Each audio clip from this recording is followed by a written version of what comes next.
called rotameter. Rotameter is also called variable area meter. Because why we are calling it as a variable area meter? If you see inside this, there is a tube and in which you have a flow. So the diameter of the tube is increasing so that its area will increase. So if you see this, there is a float moving with the moment of this valve. So with this you can measure the flow rate of water. The main aim of rotameter is to calibrate your rotameter. That is aim of your rotameter experiment. So how to calibrate and why we need to calibrate our experiment. So calibration is required to correct whether you are sending some X amount of water to it, but we don't know the same amount is coming from here or not. So to verify that, we are calibrating this rotameter, and if we have any error, we can minimize that error. So for that, first we have to start. So let us move on to our experiment. First you have to turn on your motor, and then from this sink the water will flow into this rotameter. It will adjust it. So initially I am keeping this rotameter head at 1. So at initial point we will keep this rotameter head at 1. So by adjusting this valve, you can adjust the flow rate and also the height of this flow. So with the help of this flow, I can set it at 1. So now, after setting it at 1, certain amount of water will flow through this pipeline. So, and that water is collected in the collecting tank.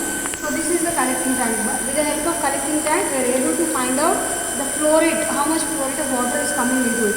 So that we will do with the volumetric flow rate with it. So for that, what I have to do is, you have to measure the amount of water that is coming into the collecting tank.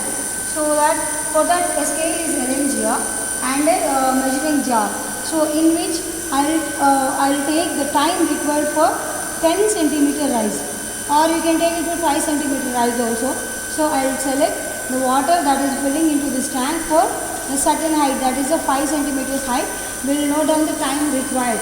So once we have calculated the time required, so this means you are collecting for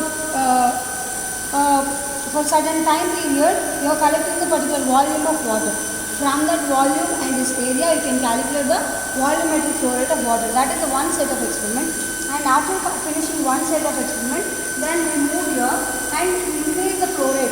So you turn on the valve to the next higher level, turn on the valve to the next higher level and wait for 5 minutes, so that it will be stable and we'll get the water flow rate. And similarly, you have to repeat the first step. That is, you have to again collect the water for 5 centimeter rise.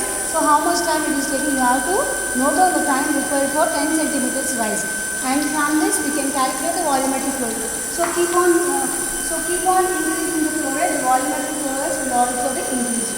So once your set of experiments are completed, then you have to calibrate this with the volumetric flow rate of this rotameter and the corrected volumetric flow rate. So from that you have to plot a graph. If the line is linear, then we can say that our rotameter is calibrated.